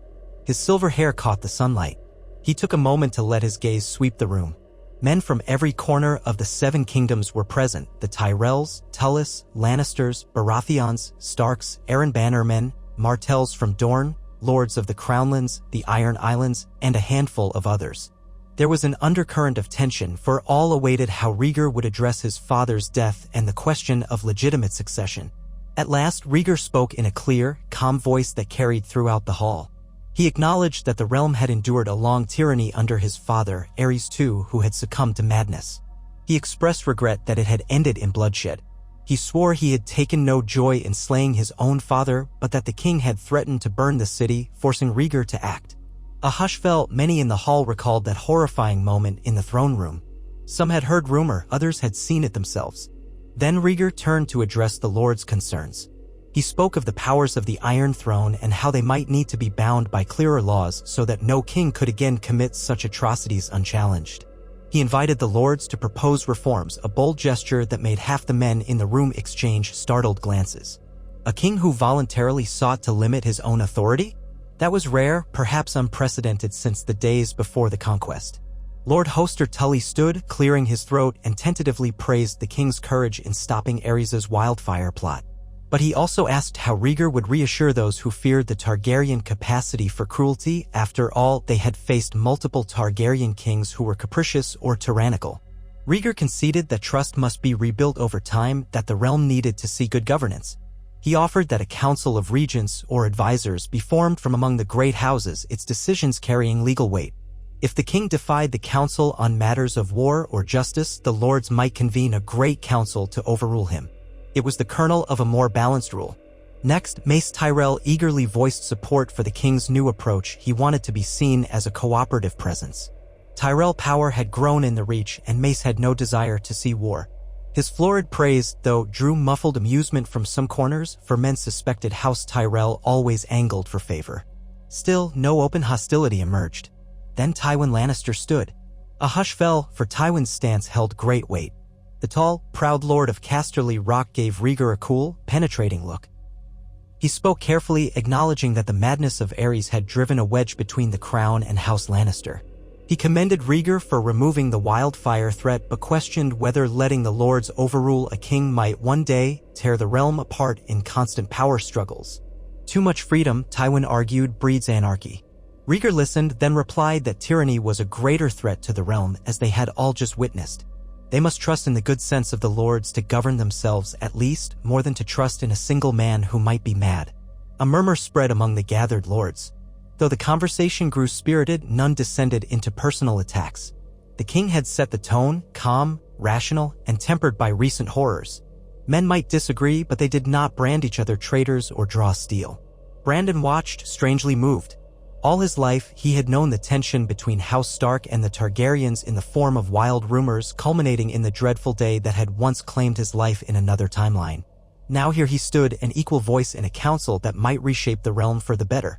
He offered his own measured opinion that the North would accept King Rhaegar's rule if the king and his prospective council recognized the North's traditions, its worship of the old gods, its decentralized system of bannermen, its right to have minimal interference from King's Landing. Rhaegar nodded, welcoming these specifics. Not all were equally satisfied, but the foundation for a revised monarchy was taking shape. For hours, the lords debated, some proposing that taxes be standardized, others that the king limit the use of the royal prerogative to seize land. All the while, Robert Baratheon sat, arms folded, saying not a word. The tension around him was palpable. At last, near dusk, Rhaegar acknowledged him directly. "My Lord of Storm's End," the king said with quiet formality, "I would hear from you. House Baratheon is the blood of my house as well. My own grandmother was a Baraith. And your counsel is important." Robert lifted his head. He stared at Rhaegar with an expression half of loathing, half of reluctant acceptance. The entire hall seemed to hold its breath. After several moments of silence, Robert stood. He was a powerfully built man, thick arms and barrel chest. Even his fine tunic could not hide the bulge of muscles. He scanned the hall, a corner of his mouth curling. "You speak of councils and charters," Robert said. "All these high-minded words. But what have the wrong done to me? You sit there in your regal clothes, praising peace, but you took my betrothed." Ned Stark winced slightly. Brandon felt his stomach tighten. A hush fell. Rhaegar drew a slow breath. "I understand your grievance," he said, measured. "All I can say is that Lyanna Stark acted of her own will. I did not take her so much as she chose to ride with me. Robert let out a bark of laughter, humorless. So she says, or so her brother says. It changes nothing. I was pledged to her by the arrangement of our houses. That pledge was broken. He cast a quick glance at Brandon, then at Ned. All well and good for her, but what of me? My pride, my name, my house's slighted honor. It was a direct challenge. Rhaegar's mouth set in a thin line. I never wished to slight you or your house, but Lyanna's heart was her own to give, not mine to take. I know that is cold comfort. His tone was softening, empathic. Yet I must ask you to look beyond personal grudges. The realm stands at a crossroads. If I have wronged you, I will do what is in my power to make amends. Name what you will, and if it is in my gift, you shall have it. Robert's jaw clenched. The hall seemed to wait. A sense of expectancy weighed on every listener's chest. For a moment, it looked as though Robert might demand the king's head or vow to see Rhaegar undone. Instead, Robert exhaled loudly, fists still knotted. Even you cannot give me back what I wanted. No gold or title can fix that. Still, he gritted his teeth. You sit the throne now, and you have half the realm at your back. I'd be a fool to start a war that no one else wants. So what do I want? I want to see that you keep the realm safe, that you do better than your mad father. I want you to prove you're not a traitor to your people as he was. And if you do that, perhaps that's enough. But if you fail, he fixed Rhaegar with a stormy stare. Then the Stormlands will not stand idle. A flicker of relief passed through the hall. Robert Baratheon had not sworn loyalty, but he had withheld open rebellion. For now, that was enough. Rhaegar inclined his head. I understand. I pledge that I will give you no cause to doubt my loyalty to the realm. He hesitated, then added gently, in time, I hope you find happiness with another bride. Robert's face darkened, but he said no more. He sat down, ignoring the eyes of the lords around him. Ned cast Brandon a small nod, as though to say that was the best outcome they could have hoped for. Night fell on a realm that had, miraculously, not collapsed into violence. The lords dispersed to their guest quarters, talk of the day's events buzzing through the corridors of the Red Keep. Servants rushed about lighting torches and setting up candelabras. In a private gathering in the King's Solar, Rhaegar welcomed a select group, Brandon Stark, Lord Hoster Tully, and others who had shown a willingness to move forward with real reforms. Ser Barristan Selmy, still honored as one of the greatest knights in the King's Guard, was present too, though he bore a haunted sadness for the death of the old king, no matter how mad he had been. Jaime Lannister was absent, possibly by choice, or perhaps because the new king felt it might be best to keep the famously brash young King's Guard out of delicate negotiations. There, over mulled wine and quietly flickering candles, the king proposed the framework of a new contract between Crown and Lords, a standing council that would meet once a year, or more if needed, to address laws and any abuses by the king's administration. A special clause would allow that if the king ignored the council's consensus, the lords could call a great council by majority vote. Brandon admired the bravery of it, a willingness to share power in a land that had always known the Iron Throne's singular rule. Yet he also saw the risks. Fractious lords might easily exploit it for personal gain, or the king might find himself hamstrung in emergencies. Still, it was better than letting tyranny flourish. They debated deep into the night. Hoster Tully pointed out potential pitfalls. What if the realm is attacked from without? Must the king wait for the council to convene before raising armies? They agreed to create a mechanism for swift defense in times of invasion, with an after-the-fact requirement for royal accountability. Some insisted that the faith have a seat at the council, though Rhaegar worried that might lead to religious meddling in governance. They considered the Night's Watch, whether it should have a voice. Most lords thought that an absurd notion. The Watch is a brotherhood, not a ruling house, argued one. But Brandon, mindful of the threat beyond the wall, quietly urged some form of support for the Watch. Rhaegar showed interest. Eventually, the men parted, exhausted but hopeful. The next morning, the Great Council reconvened in the throne room to ratify the arrangements hammered out in the King's Solar. Not every lord was present for the final signature. Some had left, some were indifferent, some were opposed. But enough remained that, by mid-morning, the king emerged from behind the dais carrying a rolled parchment. In front of the assembled nobility, he read the new provisions aloud. In a series of sweeping, transformative statements, King Rhaegar Targaryen promised to abide by the Council of the Lords and laid out the mechanisms by which the monarchy could be curbed if it strayed. Then he signed his name, an elegant flourish with his quill. Barristan Selmy and several high lords affixed their own signatures as witnesses on behalf of the other great houses. Thus, a new precedent was set. Applause rippled, tentative at first, then swelling as men began to realize they had, in fact, changed the structure of royal power. Brandon clapped as well, a smile tugging at his lips. He thought of how none of this would have happened if that single crucial spark had ignited Robert's rebellion. Instead, they were forging a real attempt at peace. If it held, countless future conflicts might be averted. Of course, the realm was large and men's ambitions ran deep. Already, murmurs among the crowd suggested not all lords trusted this new framework. Tywin Lannister, notably, did not sign. He had left early after quietly congratulating the king but withholding any binding approval. The Lannisters were not known to commit lightly. Others, too, hedged their bets, waiting to see if the king would endure. Still, on the surface, the foundation for a more stable realm was laid. That evening, the Red Keep hosted a smaller feast to commemorate the day's achievement. The atmosphere was far friendlier than the strained gatherings under Aerys. Rhaegar moved among the lords, listening to their concerns. Brandon and Ned found themselves at a table with Robert Baratheon, who was busy draining cup after cup of strong wine. Ned gave Brandon a worried look. Brandon cleared his throat and asked Robert if he'd speak with them outside for some fresh air. Robert rolled his eyes but followed. They stepped onto a terrace overlooking the Blackwater Bay. Torches flickered, the sea breeze ruffled their cloaks. Robert's broad shoulders slumped as he gazed at the night sky. Brandon noted how Robert's eyes were distant, sorrowful beneath the gruffness. Ned joined them, quiet as ever but evidently determined to keep the peace. After a long silence, Brandon ventured, "I know none of this is easy for you, but you have done the honorable thing by not plunging the realm into war over a personal grievance." Robert let out a hollow laugh. "Honor, is it? I suppose. But it doesn't feel that way. Feels like I lost everything. I was promised your sister. Now she's with that silver-haired princeling. She might bear him heirs, dragonspawn. And I'm left to swallow my pride, nod politely, and smile as if I'm content to be a part of his new realm." Ned said softly, "Lya's happiness matters to us. We can't pretend we didn't see how unhappy she was with the betrothal.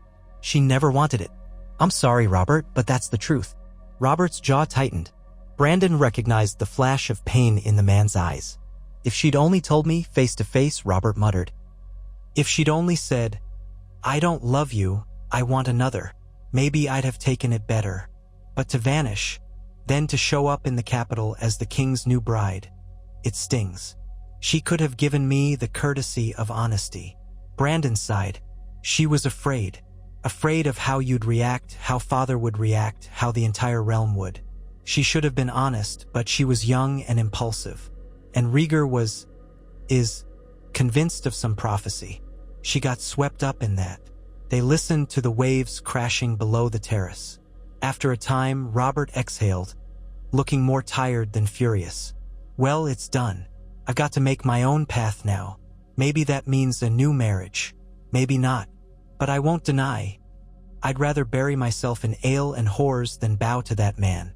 Ned frowned, but Brandon caught his brother's eye and offered a small nod, as if to say, "Let him grieve. Time might heal that wound." Robert's sense of betrayal still ran deep. The feast wore on inside. Firelight glimmered through the windows, and distant laughter echoed across the courtyard. In one corner of the hall, Rhaegar conferred with Oberyn Martell, who wore a sardonic grin. Elia Martell's position in the new regime was precarious, yet Rhaegar insisted that she remain a valued member of the court, honored as the mother of 2 of his children. Oberyn demanded recognition for Dorne's distinct customs.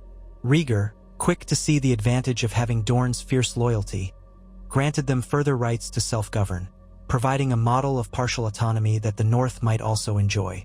Through it all, the king's personal guard remained vigilant. Jaime Lannister stood near a pillar, face carved in stone, uncertain how the realm viewed him. Had he betrayed Aerys, or had he saved the city? He caught a glimpse of Brandon Stark, who nodded once in acknowledgement. They had not spoken much, but they shared a knowledge of that day in the throne room, when Rhaegar had ended the Mad King's tyranny. Someday, perhaps, they might have words on that subject. On the second day after the Great Council, many lords departed the city, eager to return home before any shift in the winds. Brandon prepared to leave as well, though Rhaegar asked him to linger a few days to discuss matters pertaining to the north.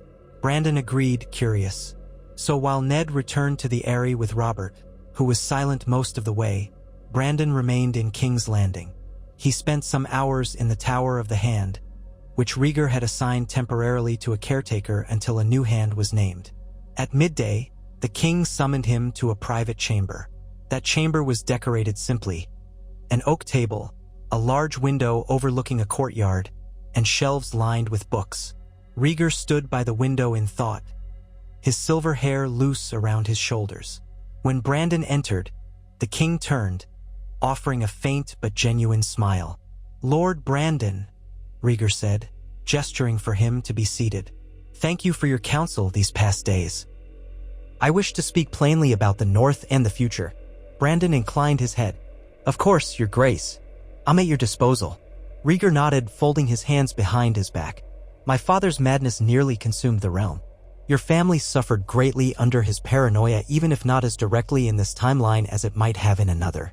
I want to ensure the North knows that I won't take its loyalty for granted. House Stark has always been a pillar of honor and strength, and I would keep it close." Brandon studied the king's earnest features. "You've taken steps to guarantee that. The new framework for the realm is a good start." "There is more," Rhaegar said. He glanced at the open window as if searching for the right words in the midday sun. "I've learned a great deal about prophecy and the threat that could come from beyond the wall. I suspect you know something of it too, or at least suspect that the old legends may hold truth." Brandon felt a chill. "I'm aware that my ancestors warned of the long night. My brother Ned and I have heard old tales. If half of them are true, we're ill-prepared." Rhaegar lowered his voice. "Indeed, I do not want to dismiss these tales as only superstition. The Night's Watch is our first line of defense, yet it is underfunded, undermanned, and often overlooked. I intend to change that, but I need the North's help to do so. If I build up the Watch without your father's support, it might look like an intrusion on Northern affairs." Brandon nodded slowly, cautious hope flickering in his chest. This was exactly what Bran the Green Seer had hoped for. "If your grace is serious about strengthening the Watch, I'm sure my father will support it. The only question is how to provide men and supplies without draining the North's resources unduly. Our population is sparse, especially in the winter months." "I have ideas," Rhaegar said. "We can establish a special levy collected from all the realms to support the Watch. Let the southern lords contribute coin or goods. We might rotate recruits from other regions to serve 2- or 3-year tours on the Wall. That way, the Watch doesn't become a dumping ground for criminals only. And we might station a small contingent of royal soldiers at Castle Black or Eastwatch to assess the threat." Brandon was astonished by the scope of it. A realm-wide contribution to the Watch had never truly been implemented, not in centuries. Even in the days of old, the Watch had largely relied on the North. "It's an ambitious plan. You'll face resistance from lords who think the White Walkers are myths." Rhaegar nodded. "Then we must persuade them. Better to prepare for a threat that never comes than face it unprepared if it does. I've read certain prophecies in books once kept by my father's pyromancers. They speak of a warrior of fire and ice, of darkness descending in a time of laughter. I dare not ignore them. And Lyanna, too, has had dreams." Brandon tensed at the mention of his sister. "She's well." The king smiled faintly. "She is. She's strong-willed as ever. We have our share of disagreements, but on this matter, she is aligned with me. She insists the realm must take the northern threat seriously. She recalls dreams that trouble her, images of white shadows in the snow, of wolves howling. It may be the old gods speaking to her." Brandon swallowed. "If Lya believes it, then I have no doubt she's sincere. She was never one for idle fancies." Rhaegar's voice softened.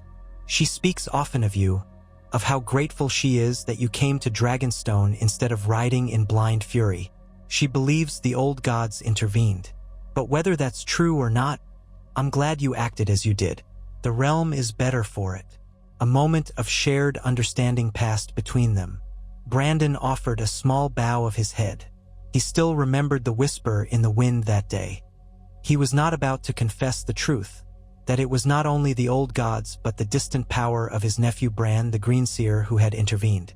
It was enough that Rhaegar and Lyanna believed in some higher guidance. The king then motioned for him to join him at the table. They unfurled a map of the north, pointing to the wall, to the castles that lined it, many of them in disrepair. Together, they discussed the logistics of partial restoration, how Eastwatch might be expanded to serve as a port of resupply from southern ships, how the Shadow Tower might benefit from direct trade routes across the mountains. Brandon found himself swept up in the conversation, half disbelieving that he was sitting with a Targaryen king calmly making plans for the Watch's renewal. It was a stark contrast to the madness of Ares and the burning fiasco that might have been. They worked well into the afternoon, finalizing an outline. By the time Brandon left, he carried sealed letters from King Rhaegar to Rickard Stark and to the Lord Commander of the Night's Watch, urging cooperation and promising royal funds. With these promises in hand, Brandon felt a stirring of pride. The North's needs were finally being acknowledged. That evening, as he strolled the Red Keep's corridors, Brandon chanced upon Lyanna herself. She had been walking in the castle gardens, accompanied by a single guard. The guard bowed and withdrew a respectful distance as the siblings faced each other. Lyanna wore a modest gown, her dark hair braided, her eyes warm with relief when she saw him. They embraced, wordless for a moment. Then she gave him a playful swat on the arm. "You've been here for days, and this is the first chance I get to speak with you in private," she teased, though her voice was thick with emotion. "Are you avoiding me?" Brandon shook his head, chuckling softly. "Not at all, Lya. The king has had me busy. You know how I hate being cooped up indoors." She arched an eyebrow. "And what do you think of all this, Me, married to Rhaegar Targaryen." The realm turned on its head. Father not burning alive in King's Landing. She said it wryly, but the darkness behind her gaze was real. She might remember the old nightmares or sense them. He took a moment to answer, looking around the courtyard. The garden was lit by lanterns hung from low-hanging branches. The sweet smell of night-blooming flowers in the air could have been a scene from a southern romance tale. "I think," he said quietly, "that as strange as it all is, I'm grateful. You're alive, Father's alive, the North is at peace, and the king is far from mad. I won't pretend I understand your choice, but I see that you're happier than you'd have been with Robert." She sighed, stepping closer to him. "I'm sorry for the secrets. Truly, I am. It was foolish, maybe, but I was so afraid Father would never let me break the betrothal.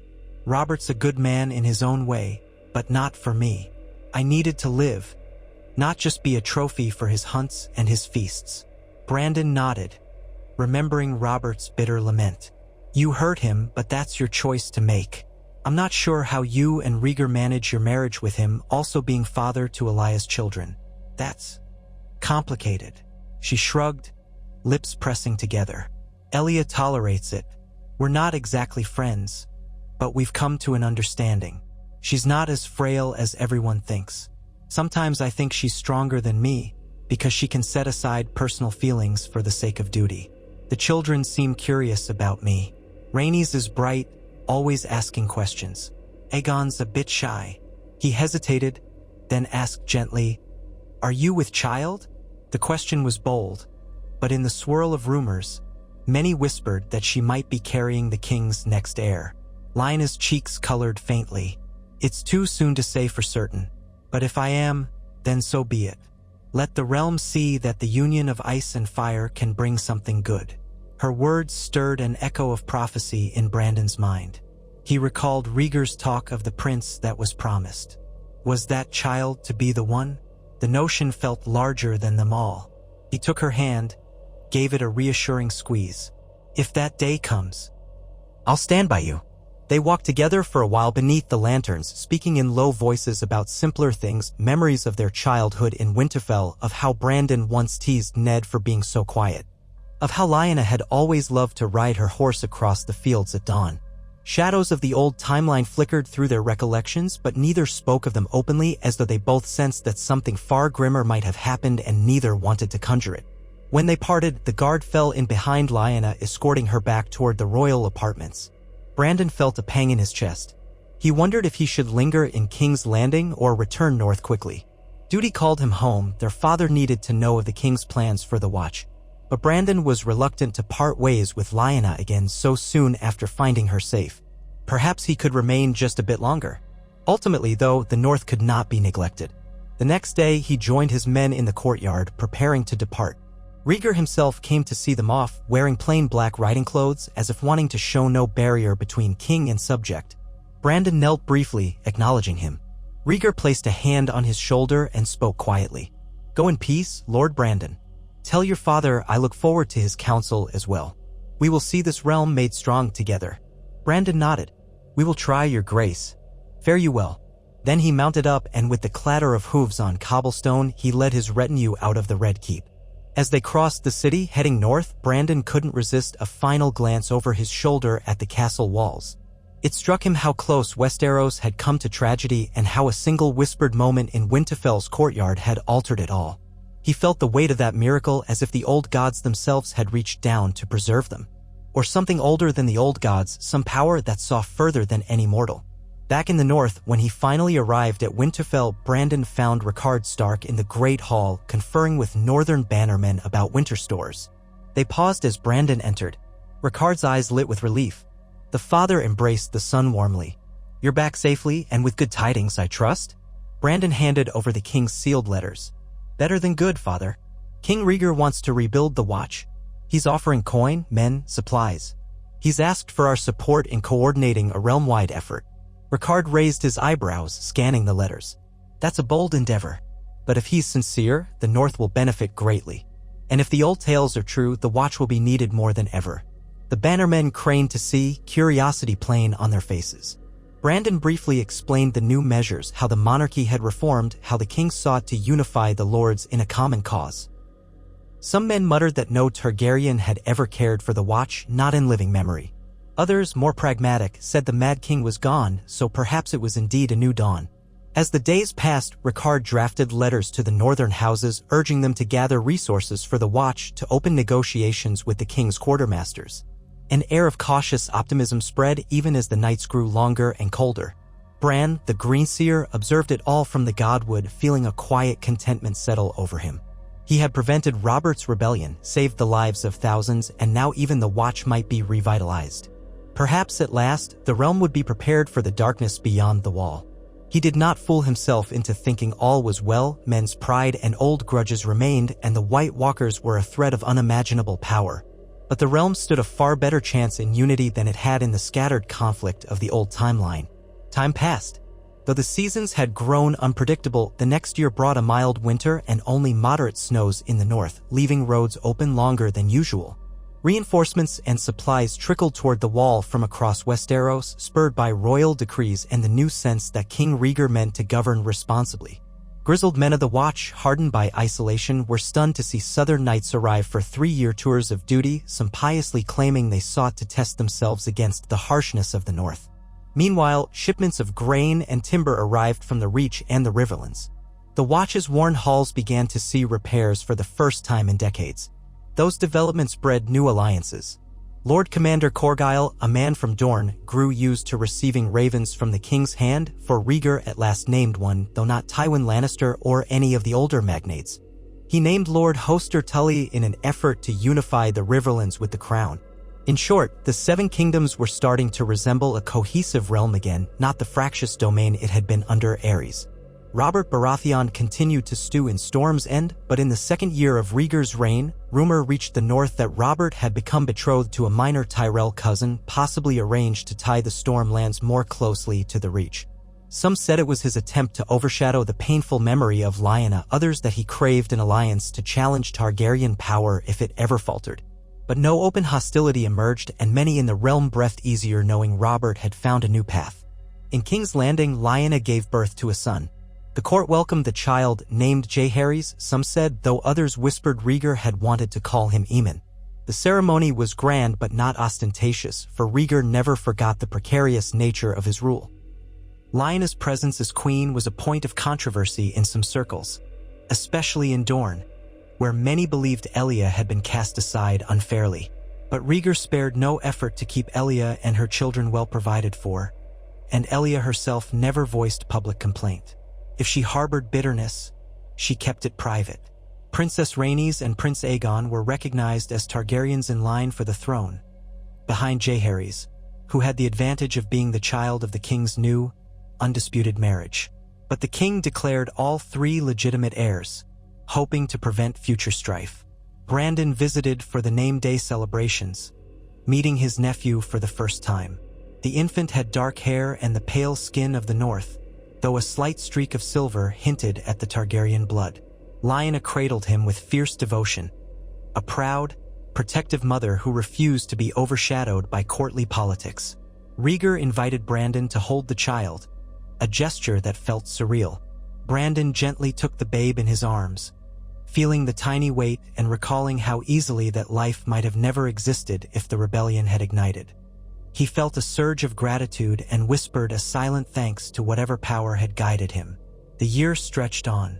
A quiet sense of progress settled over the realm. There were disputes. A few river lords quarreled with the Vale over border tolls. The Iron Islands tested the king's patience with raids on the western coast. But no great conflagration. Tywin Lannister maintained distance, but he did not openly challenge Rhaegar's rule, perhaps waiting for an opportunity. The realm remained stable enough for the king's new policies to take root. Bran watched from the Godswood, letting months turn into seasons. He saw how, in the distant future, the White Walkers would rise. But now, they would face a realm better armed, with a king who believed in prophecy, a revitalized Night's Watch, and alliances stronger than the ones left after the devastation of a rebellion. Of course, the final outcome was not guaranteed. War with the dead would be harsh, no matter how prepared they were. Yet hope shone more brightly than before. From time to time, Bran felt the tug of curiosity. What of Daenerys, the youngest Targaryen child in this timeline, who had been born while Aerys still lived but had never tasted exile? She grew in the Red Keep, overshadowed by her older siblings. A shy girl rumored to love the gardens. Perhaps she would find a path different from the one that once led her across the narrow sea. Perhaps she would remain in Westeros, forging alliances or learning from her brother's example. She might never hatch dragons, or maybe fate would guide her to them anyway. Bran could not see that far in perfect clarity. Time was no single line but a tapestry, each thread connected to countless others. He had done enough, he told himself. The realm was on a better path. Yet the more he observed, the more he perceived subtle weaknesses. Whispers of resentment in Dorne, where some felt Elia had been humiliated. Others in the Crownlands who had profited under Aerys disliked Rhaegar's fairness. Lord Balon Greyjoy on the Iron Islands considered an uprising, for his people yearned to reave and pillage again. In time, all these tensions might bubble over, so peace remained fragile. But it was a living peace, constantly negotiated and maintained, rather than a fleeting lull before a cataclysmic war. It had a chance to endure. Once, in a moment of private reflection, Bran dared to wonder if he should intervene further, visit a crucial moment in Dorne, or whisper warnings to Tywin Lannister, or appear in Balon's dreams. But he held back. The more he meddled, the more precarious the weave of time. He had done what was necessary to avert Robert's rebellion. Perhaps that was enough. Men must shape their own destinies beyond this point. Over the following months, rumors reached Winterfell of hunts and tourneys in King's Landing meant to celebrate the realm's new era. Rhaegar was said to ride out with his queen, Lyanna, who was no longer the wild northern girl but a regal presence in her own right. Some still gossiped about her. Others called her the Wolf Queen, a nod to her northern heritage. She disliked the fuss, but Rhaegar indulged the pageantry because it helped unify a realm hungry for colorful distractions after years of fear under Aerys. Even so, Rhaegar seldom fully relaxed. The memories of the day he slew his father haunted him. And beyond that, the prophecies weighed on him. He knew that mortal politics might pale before the cosmic threat of the Long Night. In the north, Brandon took on more responsibilities as the heir apparent, for Ricard had grown content to let his son manage many tasks. As the nights lengthened once more, some villages near the wall reported sightings of strange shapes in the snow, but the Watch insisted no serious threat had emerged. A few whites had been spotted, promptly destroyed, which alarmed the Black brothers. They sent ravens to King's Landing, urging readiness. Rhaegar responded with seriousness, dispatching a handful of knights to investigate. He conferred again with Brandon and the Lord Commander, stepping up fortification efforts even more. It was no longer a question of if the threat was real, but when it might descend. Yet no massive horde appeared. Another year passed, with only sporadic incidents in the far north. Some maesters suggested the White Walkers might be far less numerous than in the legends, or that they might be testing defenses. Others claimed it was all overblown, that they were only wildling myths. The realm, for the most part, carried on, grateful for relative calm. Bran, still a boy in a young man's body, continued his quiet life in Winterfell. He spent hours in the Godswood or in ancient crypts, where the statues of old Starks watched with stony eyes. Sometimes his mother, Catelyn, found him and asked why he sat in silence so often. He had no easy answer. He was not just Bran Stark, but the three-eyed raven, a vessel for the memory of the entire land. He felt no desire to confess the changes he had wrought. It was enough that the people he loved were safe for now.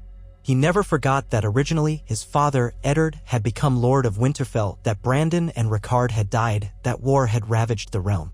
Now, that alternate timeline felt like a half-forgotten dream, drifting further into the mists each day. In King's Landing, King Rhaegar occasionally called councils to further refine the realm's laws. Some of the lords grew restless, complaining that the king was too often meddling in matters best left to the local lords. Others admired him for seeking justice. Lyanna's directness sometimes offended courtiers used to subtler queens. But many also found her refreshing, especially the younger generation of knights and ladies. They called her the She-Wolf Queen, a romantic figure who had spurned an unwanted betrothal to chase her own destiny. No matter one's opinion, few denied that she and Rhaegar commanded attention. They had a second child, a daughter named Alysanne, in homage to an ancient Targaryen queen. She had more prominent silver in her hair than her brother, along with the gray eyes of House Stark. The birth was celebrated widely, a sign of continued fertility in the Targaryen Stark line. That further complicated the royal succession, Rhaenys and Aegon from Elia, Jaehaerys and Alysanne from Lyanna. But Rhaegar insisted all were beloved children. The realm only shrugged, waiting to see how that would play out in future generations. Dorne grew quieter in complaint. It seemed that Elia, while never quite friend to Lyanna, had reached a sort of equilibrium with her role in the family. Oberyn Martell still bristled at times, but he found many diversions to occupy him in the capital. Meanwhile, Robert Baratheon fathered 2 children with his Tyrell wife, forging a minor alliance between Storm's End and Highgarden. The pair often bickered, rumor said, but at least it kept Robert too busy to brood on the past. Now and again he would ride to King's Landing, partake in a tourney, and share an uneasy greeting with Rhaegar. They never became true friends, but the realm did not erupt in warfare. That in itself was a triumph. The real tests came when minor lords rose up in rebellion in the Westerlands, complaining of new taxes. Rhaegar had imposed them to fund the Night's Watch. Tywin Lannister moved swiftly to quell the disturbance, demonstrating that the old lion still had teeth. Rhaegar, anxious to avoid a massacre, sent envoys urging negotiation. Tywin, however, crushed the rebels. Tensions flared between Lannister men and the Crown's envoys, but ultimately Tywin rode to King's Landing to meet with Rhaegar, claiming he had only enforced the king's law. The two men exchanged veiled barbs, but in the end, Tywin acknowledged the king's authority. Peace continued, though uneasy. And so time proceeded, weaving a new pattern in the loom of fate. Bran could sense that certain events, such as the return of the White Walkers, had not vanished. The others still stirred beyond the wall. But Westeros was not battered, not drowning in the aftermath of Robert's rebellion, not shaped by the heartbreaks and betrayals that had once dominated. Instead, a strong if imperfect monarchy oversaw the realm. The Starks remained numerous and prosperous. The Targaryens were not an endangered fragment of a dynasty, but a royal house with living heirs. Alliances existed that might stand the test of the long night when it finally arrived. Occasionally, in the hush of midnight, Bran dreamed he stood at the edge of a great snowy plain, an army of the dead arrayed before him. In those dreams, he heard the soft cry of dire wolves and the muffled thunder of dragon wings overhead. He saw the shapes of men from across the realm, uniting to push back the darkness. He saw white flames, the swirl of magic older than humankind. He saw, too, the glimmer of hope. Then he would wake, heart-pounding, feeling the presence of the old gods all around. If that final battle did come, he believed Westeros now stood a much better chance to meet it. In the quiet morning after such a dream, he would wheel himself, still bound to a chair by the damage done in his youth, or so the new timeline insisted, across Winterfell's courtyard, watch the soldiers training, hear the blacksmith's hammer ring. He would pass by the crypts, sense the old kings of winter slumbering. He would greet his mother or father, share a meal with his siblings. To them, he was simply Bran, the quiet boy grown older, not quite a warrior, not quite a maester. They did not suspect the weight of all the realm's history was folded into his mind. And that was how it should be. Though the future was never certain, the path was brighter, calmer. He told himself that was enough. And perhaps it was. One day, the realm might well face new wars like the Greyjoy Rebellion that once came about in another timeline, or some fresh conflict in Dorne. But those wars would not be the same brutal storm that Robert's rebellion had once unleashed. The abiding harm of that old war, the rifts and annihilations it caused, had been sidestepped. And if, someday, the realm faced the greatest threat of all, the others, Bran believed they would do so together under a Targaryen monarch who understood prophecy, with the Stark wolfblood still running strong in the monarchy's veins. He had changed fate. He had saved them from that savage turning point. For better or worse, time would unfold anew, shaped by alliances and loves and grudges that had not existed in the original timeline. Yet as the final rays of day stretched across Winterfell's yard and the red leaves of the heart tree whispered overhead, Bran felt at peace with his choice. He recalled how the three-eyed raven once warned that the past could not be changed, that the ink was dry. But perhaps the old raven had underestimated the power of the Green Seer in that moment, or perhaps he had only been cautioning Bran about the risks. Bran had taken those risks anyway, and the realm would never be the same. He allowed himself a smile, gazing across the castle where banners flapped gently in the breeze. He pictured King Rhaegar in King's Landing, hearing new petitions, forging new alliances, rearing children who bore the blood of both dragon and wolf. He pictured Robert Baratheon in Storm's End, half satisfied with his new life, his fury cooled to smoldering coals. He pictured Brandon Stark, still alive and vigorous, carrying out his duties as heir to the North, Rickard Stark teaching him how to wield power without cruelty. He pictured Lyanna, radiant with the confidence of a queen, mother to children who might someday unite the realm's spirit. All these people given new life by a single whisper on a winter morning. Somewhere, in the swirling depths of time, the other path, the old timeline, still existed like a memory full of heartbreak and war. But in this present, in the arms of the altered future, the realm stood on a tenuous but genuine road to peace. Bran drew a slow breath, letting the quiet fill him. He bowed his head in gratitude, unsure whom he thanked, the old gods, himself, or the land's ancient magic. Then he closed his eyes, slipping out of the god's wood and back into the swirl of daily life. He would watch as the three-eyed raven from the vantage of the weirwood. He would guide gently if danger loomed too large. And in the meantime, he would remain Bran Stark, son of Eddard, brother to the other Stark children, occupant of Winterfell, living a life that in another time would have been overshadowed by war. That war had been averted. The direwolf and the dragon had joined in uneasy but genuine accord. It was a beginning, not an end, a chance for the realm to write a new story, one of healing instead of heartbreak. And so it went on, day after day, season after season, the